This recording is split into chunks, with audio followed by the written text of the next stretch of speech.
Good morning, all of you. I hope all of you are fine. This is the last unit chapter of this particular unit, that is unit 4, or we can say last theory chapter of your Python or of your syllabus. That is society, law, and ethics. And after this particular unit, we are going to start with the Python again. Fine. So, in this particular topic, we are going to cover today ethical issues. Now see, what are ethical issues first of all? When we talk about internet, it is a very big platform where plenty of information is placed or it is uploaded, and we can use those informations, we can see those information. Doesn't mean that we will copy those information, we will steal some information, not like that.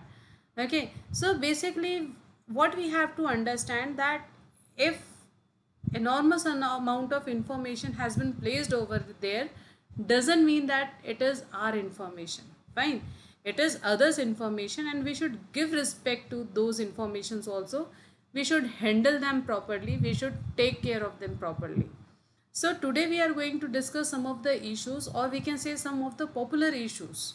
Okay, so common ethical issues that we are going to cover today. First one is intellectual property rights, IPR, then plagiarism, and then digital property rights. So basically these three topics we will cover today. The very first thing is your intellectual property right. With the name only you can understand. Intellectual means it is your thought or your ideas that has been created by your, means you can say the output of your knowledge or your own ideas, your own world, your virtual world, and with that you have thought something and you have created something, and then this is what called as your intellectual property. Okay, so your intellectual property is your information, it should not be taken by someone else. Now what is given over here, intellectual property rights are the rights of the owner of the information to decide how much information is to be exchanged. See, you have to remember these words. Very first thing is that how much information can be exchanged. Then next is shared or distributed. Also it gives the owner right to decide the price for doing so. So if it is the property of any person, then that person will decide actually that how his or her information is going to be shared, distributed, or exchanged among the other peoples. We cannot decide or we cannot copy or we cannot steal their information. Fine. Then the intellectual property rights must be protected for it. Why we should protect our intellectual property based information? There are 3 points given for the same thing. First is encourages individuals and businesses to create a new software, a new application, and as well as improving existing applications. See, now you can think this in that manner. Suppose two companies are there, they wanted to develop, so what they will do, they are going to create their own product. It will be not like that they are going to steal the information or copy the information of one's product and then to make the same product in their company. Okay, so basically when, if the rights are given for intellectual property, then if it is patented by someone first, then it cannot be reused by other person until or unless you are getting the permission from the original source or the original person or the owner of that particular product. Then second is, if this right has been given or it must be protected for ensure new ideas and technologies are widely distributed. Okay, so many new ideas are there and it will be wide, means if rights are there, then only that person will allow other persons to use it or to share this. And last one is promotes investment in the national economy. And if your idea is accepted, then it will promote, it is going to promote for the investment or to generate the economy of your country. Then next we are having is the plagiarism. See, basically it is, we can say just like stealing. Okay, means first you are stealing something and then later on you are saying that it is mine. Okay, this type of thing on internet is called as a plagiarism. So it is plagiarism is stealing someone else in intellectual work and representing it as your own work without citing the source of information. So basically what you are doing without understanding the source of information, you have simply copied their information, and then later on, suppose you are creating any website, and how you are creating that website? By simply copying the information from the other website and pasting it in your website. It is not allowed. This is what called as plagiarism. Okay, now following are the examples of plagiarism. 5 examples are given. Very first thing is using some others author work without giving credit to the author. Means you have copied someone work, but you are not mentioning anywhere that it is others person work. You are simply showing that it is your work. So this is not allowed. First thing. Second, using someone else's work in incorrect form than intended originally by the author or creator.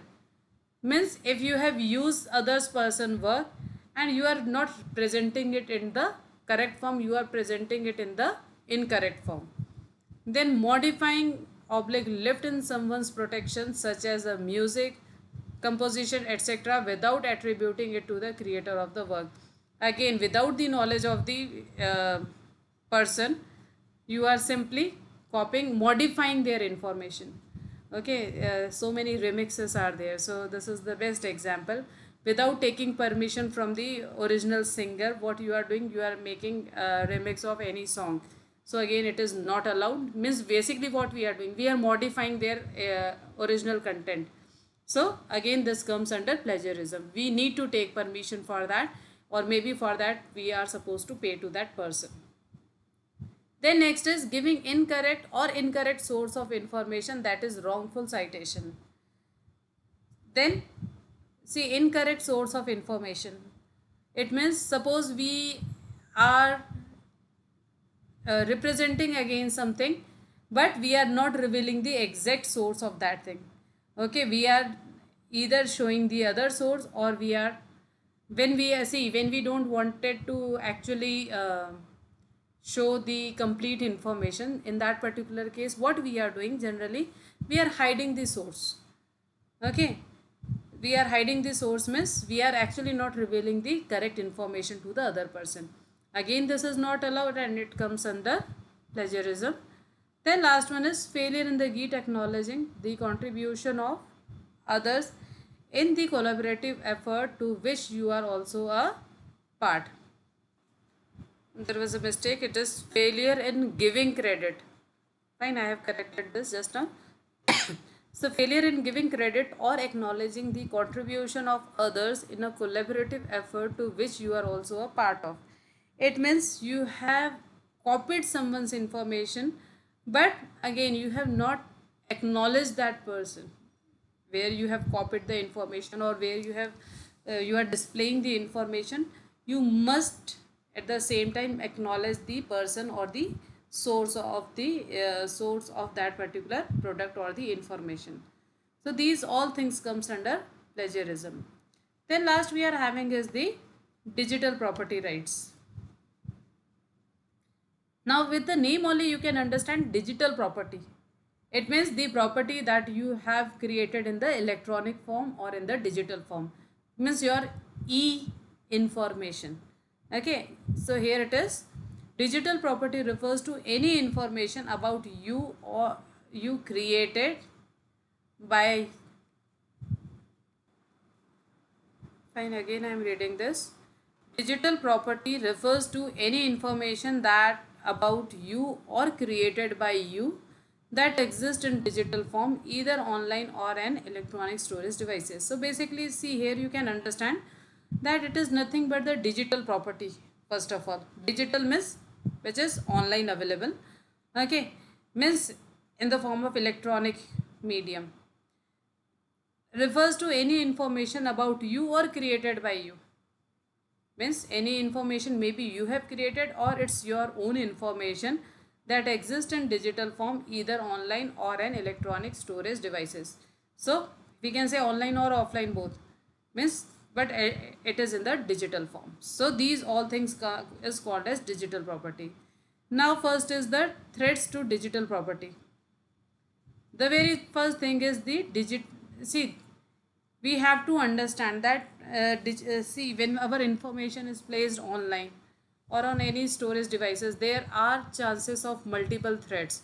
So two commonly used threats are given. The very first is digital software penetration tool. Now basically in this, what you have to understand that there are see, generally maximum people don't wanted to purchase the licensed version of any software. So generally what they do, they use some of the cracks or some of the key generation based softwares.